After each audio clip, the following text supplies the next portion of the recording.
नमस्कार, सत श्री अकाल, आदाब, जय भीम, जोहार। मेरा नाम है वकार आलम और आप देखना शुरू कर चुके हैं इंडियन न्यूज का खास कार्यक्रम फैक्ट पल्स। फैक्ट पल्स में आज बात दो ऐसे केसों की होगी जिन्होंने आजाद भारत में हिंदुस्तान के दलितों की दशा और दिशा तय कर दी है, जिन्होंने ये तय कर दिया है कि भविष्य में अब दलित किस ओर जाएगा। हम ऐसा क्यों कह रहे हैं? दरअसल एक केस एटा का है, एटा के जलेसर में, जहां पर जो है ठाकुरों की कलश यात्रा दलितों ने रोक दी। हजारों साल के इतिहास में पहली बार था जब कोई ऐसी खबर सामने आई जिसमें दलितों ने ठाकुरों की कोई यात्रा रोकी। वरना आप खबरें यही सुनते हैं कि जो है ठाकुरों ने या किसी अगड़ी जाति के लोगों ने दलितों की बारात रोक दी, दलितों की घोड़ी चढ़ने से रोक दिया। इस तरीके की खबरें आप सुनते थे, लेकिन इस खबर ने एक अलग तरीके की जगह बनाई और एक अलग तरीके की राजनीति और उसके अलावा सामाजिक परिदृश्य को भी एक तरीके से राह दिखा दी। ऐसा क्यों है वो आगे समझाएंगे, लेकिन उससे पहले एक दूसरा केस आपको वो भी जान लेना चाहिए। एटा की मैं बात कर रहा हूं। एटा का पनवारी कांड शायद आपने सुना हो या ना सुना हो, लेकिन पनवारी कांड में जो है अदालत का फैसला आ गया है 36 साल बाद। 1990 में ये कांड हुआ था और 1990 के बाद अब 36 साल बाद जो है फैसला आया है, जब ज्यादातर आरोपी मर चुके हैं। इसमें हजारों लोगों के खिलाफ जो है 5000 से ज्यादा लोगों के खिलाफ मुकदमा हुआ था, जिसमें अब 36 लोगों को सजा सुनाई गई है और इन 36 लोगों पर आरोप तय हो चुके हैं और ये तय हो गया है कि भाई ये लोग जो है इसमें मुजरिम थे और इनको जो है सजा मिलेगी। कांड क्या था? कांड ये था भाई कि एक दलित की बेटी की बारात आनी थी, उसको जो है अगड़ी जाति के लोगों ने रोक दिया। विवाद इतना बढ़ गया कि दो समुदायों में तगड़ी तरीके से भिड़ंत हो गई। उस भिड़ंत में जो है दलितों के घरों को जला दिया गया। उसके बाद जो है लगातार तब से, और कोई ये किसी एक आदमी ने नहीं किया था, हजारों लोग, करीब 5000 से ज्यादा लोगों के खिलाफ अज्ञात में मुकदमा था। 5000 से ज्यादा लोगों ने पूरी तरीके से चढ़ाई कर दी थी और वो जो है उनको वहां पर जो है उनके तमाम घर बार सब जला दिए थे। अब उसमें फैसला आ गया, 36 लोग जो है दोषी करार दे दिए गए हैं और 15 को या 14 को उसमें बरी किया गया है अदालत के द्वारा, और उन 36 को जो है सजा सुनाई जाएगी कल, यानी कि 30 मई को। ठीक है, अब इन दोनों से कैसे बदला है आप समझिए कि 1990 में दलितों की बारात रोकी गई। बारात रोकने का विरोध हुआ तो उनको पीटा गया और घर उनके जला दिए गए। उनको जो है आज तक इंसाफ नहीं मिला। अब 36 साल बाद जाके, जब ज्यादातर आरोपियों की मौत हो चुकी है, कुछ चंद आरोपी बचे हैं, जिस तरीके से आप तस्वीरों में देख रहे हैं, ये बड़े मियां आ रहे हैं, इसी तरीके के, वो भी काफी बूढ़े हो चुके हैं, है ना, यहां तक आते आते। और अब उसके बाद से आप लगातार हर जगह से सुनते हैं, राजस्थान से लेके मध्य प्रदेश, उत्तर प्रदेश की बहुत जगह से, कि दलितों की बारात रोक दी गई। ये आज तक भी हुआ है। लेकिन एटा के जलेसर में मामला एकदम पलट गया। ये उल्टा हुआ कि वहां जो है दलितों ने रोक दी कलश यात्रा। कलश यात्रा क्यों रोक दी? आप ये समझिए, एक अलग तरीके का नैरेटिव भी इसमें गढ़ा जा रहा है कि बताइए दलितों ने जो है यात्रा रोक दी, अब वो लोग कहाँ गए जो दलितों की बात करते हैं। तो इसमें जो है जो दलित पक्ष की जो बात है, जो दलित पक्ष का कहना है, उनका ये कहना है कि जब हम अंबेडकर जयंती पर यात्रा निकाल रहे थे तो हमारी यात्रा नहीं निकालने दी गई। ये हवाला दिया गया कि भाई आपके पास परमिशन नहीं है तो आप ये यात्रा नहीं निकाल सकते। ठीक है, वो यात्रा नहीं निकली। उसके बाद वो लोग जो है बैठे थे कि भाई हाँ ठीक है, इसका जवाब हम देंगे और कानूनी तरीके से ही देंगे।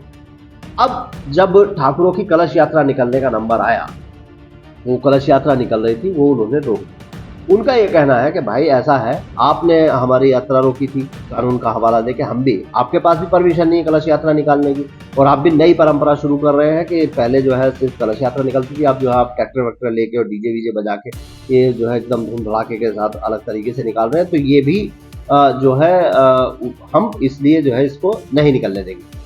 अब यहाँ विवाद बढ़ गया यार, लगा लोगों को यार ये तो कैसे हो गया, मतलब दलितों में इतना कैसे हो गया, ये कैसे इन्होंने कैसे कर दिया। वहां वो लोग जबरदस्ती करने लगे, हम निकालेंगे, ये बोले नहीं निकलने देंगे, और विवाद बढ़ गया। विवाद इतना बढ़ गया कि दलित जो है छतों पे चढ़ गए और वो भी खड़े हो गए कि हम किसी भी हाल में जो है निकलने नहीं देंगे कलश यात्रा। पुलिस आई, पुलिस पहुंची, पुलिस ने तब जो है उनको एक जो है मतलब कह सकते हैं कि लिमिटेड मात्रा में कलश यात्रा निकाली गई। और उसके बाद से तब से ये खबर जो है बिल्कुल सोशल मीडिया से लेकर और न्यूज चैनलों में भी अलग तरीके से जगह बना रही है, क्योंकि हजारों सालों से आप यही सुनते आए हैं कि भाई दलितों को प्रताड़ित किया गया और दलितों को जो है दबाया गया, दलितों को ज़्यादा संख्या होने के बावजूद भी उनके पास वो पावर नहीं दिखती जो होनी चाहिए। तो लेकिन अब इस केस ने एकदम अलग से कि भाई ये तो उल्टा ही हो गया ना, कि पूरे तरीके से हालात जज्बात सभी बदल दिए गए। तो यहाँ पे समस्या लोगों को ये होने लग गई है, सिर्फ उस गांव के लोगों को नहीं, और भी जो लोग हैं जो जिनको आदत है भाई उस माहौल में रहने की कि दलित ये क्या, ये क्यों, ये कैसे कर सकते हैं, तो उनको ये दिक्कत होने लगी कि यार ये लोग तो बहुत आगे निकल जाएंगे। अब इसी से जुड़ के आता है जातिगत जनगणना का मामला, कि अगर जातिगत जनगणना हो गई तो जातिगत जनगणना से सबकी असली संख्या सामने आ जाएगी। और जब संख्या आज के लोगों के सामने आएगी और उनको पता चलेगा कि हम तो संख्या में इतने हैं और हमको जो है अधिकार उतना नहीं मिल रहा है, तो कैसे होगा, है ना, क्या समझ में आएगा। दूसरा, आपको क्या लगता है कि ये क्या एक दिन में हो गया और ये दलितों के अंदर इतनी हिम्मत, इतनी ताकत कैसे आ गई? इसके पीछे बहुत लंबी कहानी है, एक लंबा संघर्ष है। चाहे आप बाबा साहेब भीमराव अम्बेडकर से शुरू कर लीजिए, या उससे भी पहले जाना चाहते हैं तो ज्योतिबा फूले, बाबा साहब भीमराव अम्बेडकर, उसके बाद काशीराम जी ने जिस तरीके से काम किया, और उसके बाद जब मायावती की सरकार बनी और वहां पर जो काम हुआ, वहां से थोड़ा सा हिम्मत आनी शुरू हुई। आपको याद होगा एक वीडियो क्लिप बहुत चलती है मायावती की, जिसमें कुछ दलित जाते हैं कि बहन जी हमको जो है, जब वो सीएम थी उसी वक्त की बात बता रहा हूँ, कि बहन जी हमको जो है प्रताड़ित किया जा रहा है। और उन्होंने कहा कि जब बकरी बने रहोगे, गीदड़ बने रहोगे तो लोग परेशान करेंगे ही, शेर बनो। तो ये वहां से कहानी शुरू हुई थी। उसके बाद भीम आर्मी का बनना, भीम आर्मी ने जिस तरीके से अप्रोच किया और राजनीति में आए, आज़ाद समाज पार्टी चंद्रशेखर आज़ाद ने बनाई, ये उन सब चीज़ों का एक मिक्सचर है जो एटा के उस गांव में आपको दिखा। और ये तस्वीरें आने वाले समय में बढ़ सकती हैं और बढ़ेंगी, और वो लोग कहेंगे कि भाई आप जो है हठधर्मी नहीं कर सकते हमारे साथ, आप हमको एक तरफा नहीं दबा सकते हैं। ये सारी चीज़ें हो सकता है आने वाले समय में, और ऐसा होगा कि ये बढ़ेंगी। और इसमें बहुत बड़ा रोल है हर उस नेता का, हर उस लीडर का, जिसने अपने अपने तरीके से जो है लोगों को आगे बढ़ाने की कोशिश की।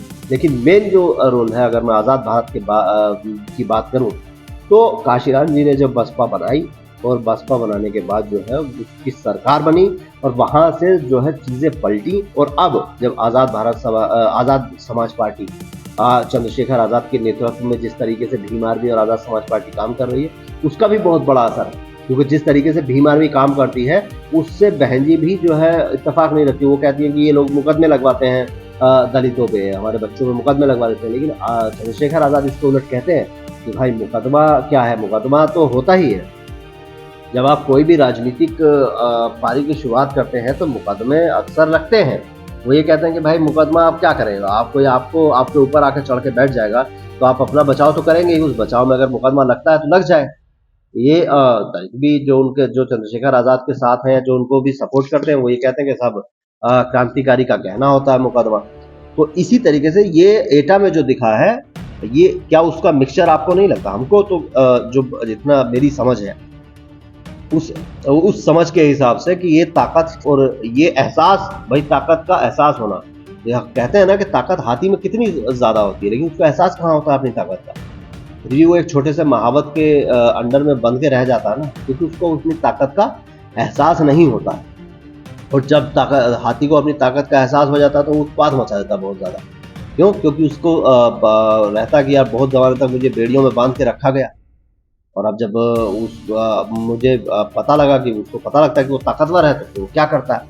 तो ठीक उसी तरीके से एक समुदाय जिसकी संख्या काफ़ी ज़्यादा है और रिप्रेजेंटेशन उतना नहीं है, ना ही जो है आप राजनीति में देख लीजिए, इतने दलित हैं यार, 21, 22, 23% दलित अगर पूरे देश में है, 20% से ज़्यादा, और एक भी सीएम इस वक्त नहीं है, तो इसके लिए कौन जिम्मेदार है ना? इतने राज्यों में एक आध सीएम तो होता ना, एक भी नहीं है किसी भी पार्टी से। तो इसमें कोई पार्टी या वो नहीं है भाई, सब धान 27 शेर वाली बात है, सबको अपनी अपनी ही पड़ी है। और जिनकी संख्या 5%, 7%, 8% है, उनके जो है 5-5, 7-7 सीएम बने पड़े हैं। तो ये तो दिखता है ना, ये सबके सामने दिखता है, सबको दिखता है, तो इसीलिए वो गुस्से का गुब्बार जो है एटा में निकला है और वो अब आगे आगे किस तरीके से जाएगा वो आप देखेंगे।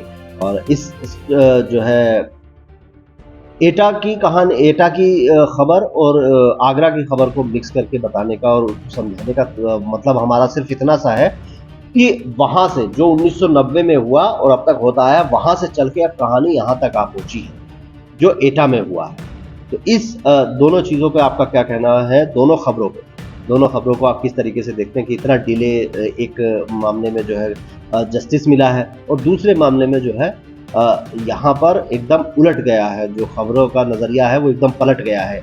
एटा के लोगों ने वो हज़ारों साल के इतिहास को एकदम पलट के रख दिया है। तो वो उस पर आप क्या कहते हैं? और इस पर आगरा वाले केस पर भी, पनवारी कांड पर इतने दिनों बाद अगर किसी को इंसाफ मिलता है तो क्या वो इंसाफ कहलाता है? इस पर आपका क्या कहना है वो कमेंट करके बता सकते हैं। स्टोरी अच्छी लगी तो लाइक और शेयर ज़रूर करें। चैनल को सब्सक्राइब करना भी ना भूलें। नमस्कार।